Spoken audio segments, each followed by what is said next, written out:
Приветствую тебя, зритель! Ты на канале Игры де Жанейро. На связи с тобой Хитрый Лис. Продолжаем серию роликов по героям Destiny Summoner, чтобы закончить с этой игрой. И сегодня у нас на нашем операционном столе Эмили. Посмотрим быстренько, что она умеет, и попробуем подобрать под нее какую-то пачку. Итак, поехали. Активный навык «Виртуальный кошмар».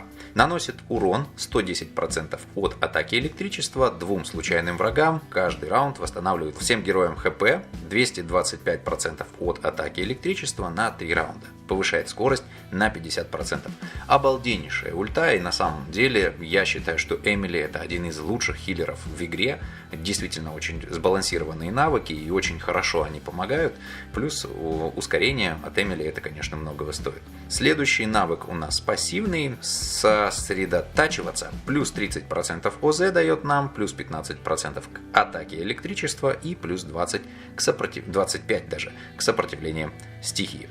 Здорово, замечательно. Ослепляющий луч восстанавливает нам 3 случайных союзников ОЗ, 100% от атаки электричества и дает 10% к атаке всех стихий на 2 раунда. Опять же, видим, что Эмили действительно замечательно отхиливает нашу команду. Единственный минус в ней, вернее не единственный, а самый большой, это то, что ее ужасно долго и ужасно трудно собирать. Мне повезло, я выловил ее в магазине за вот эти души, как-то обменял, и пару раз она мне выпала в временной гробнице. Все остальное время я пытался ее тащить. В ивентах ее практически нет никогда. Бездомный делец практически ее никогда не предлагает.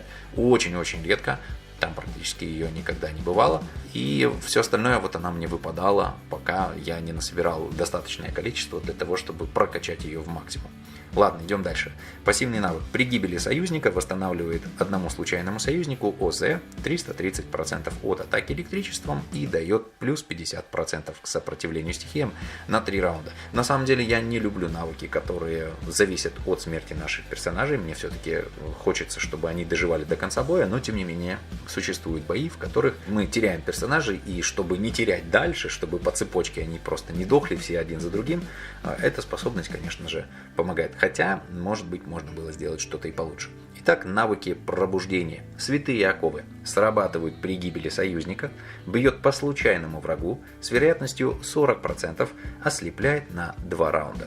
Ослепленный герой не может совершать обычные атаки. Ослепление это, конечно же, круто, тем более, что у электриков у них есть головокружение. Кстати, Эмили головокружение не накладывает, поэтому хотя бы так немножечко какой-то контроль ей добавили.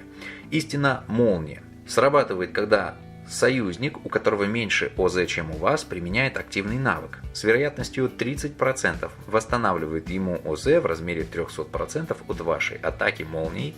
Когда противник, у которого больше ОЗ, чем у вас, применяет навык, с вероятностью 25% наносит ему от 1 до 100% урона от молнии. Хорошее, в принципе, умение и довольно часто срабатывает. Мне в целом оно мне нравится.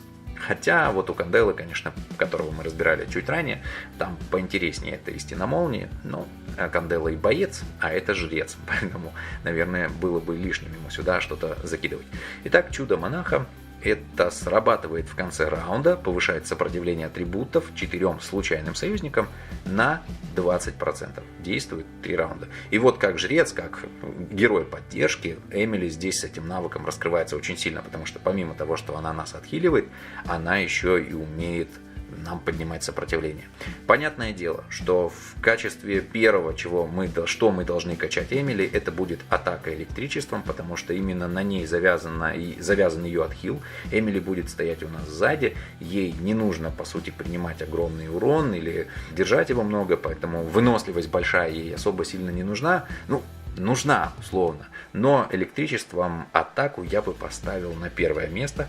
На втором это, конечно же, ХП, и третье сопротивление стихиям. Здесь важно сопротивлением стихиям, чтобы Эмили жила. Чем дольше она живет, тем больше отхила мы получаем, соответственно, тем дольше живет команда. Ей не нужно наносить много урона, ей нужно хилить команду и давать нам сопротивление за счет последнего умения. Так что вытягиваем это в рунах и в доспехах. Соответственно, под нее в круге судьбы прокачиваем класс жреца и прокачиваем класс под молнию. А теперь давай быстренько накидаем компаньонов ей в пачку. Повторяться, как в ролике с Канделой, я не хочу. Такую же пачку электриков использовать я не хочу. Хотя ты можешь и ее тоже посмотреть и использовать то, что тебе нравится.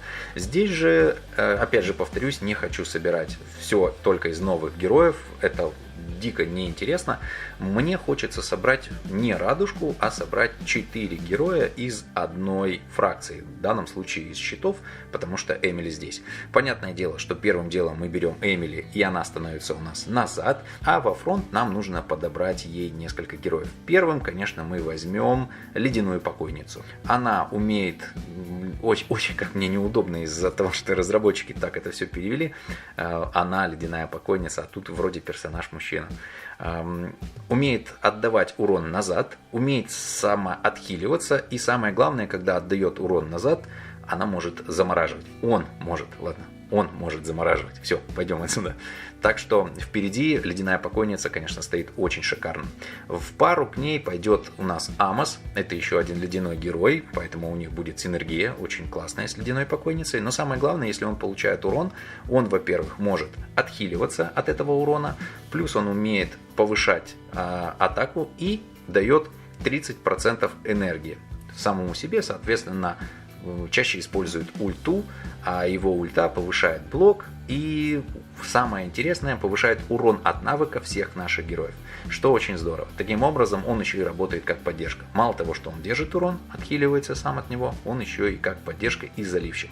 Замечательно. Остальные будут ультовать чаще. Ну и раз получается так, что у нас вот сейчас уже есть 2 героя из щитов, нам нужно еще 2 набрать, чтобы получить бонус, а там, по-моему, 20% к ОЗ, 20% к шансу крита, то есть хорошенький бонус на всех распространяется.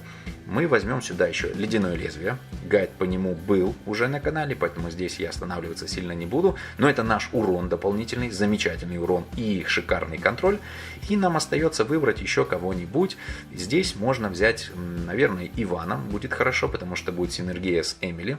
Хотя не обязательно, потому что Эмили головокружение не накидывает, и от Ивана как такового толку не будет. Если он у тебя есть, так как это новый герой, и его обычно прокачать проще, то можешь его использовать.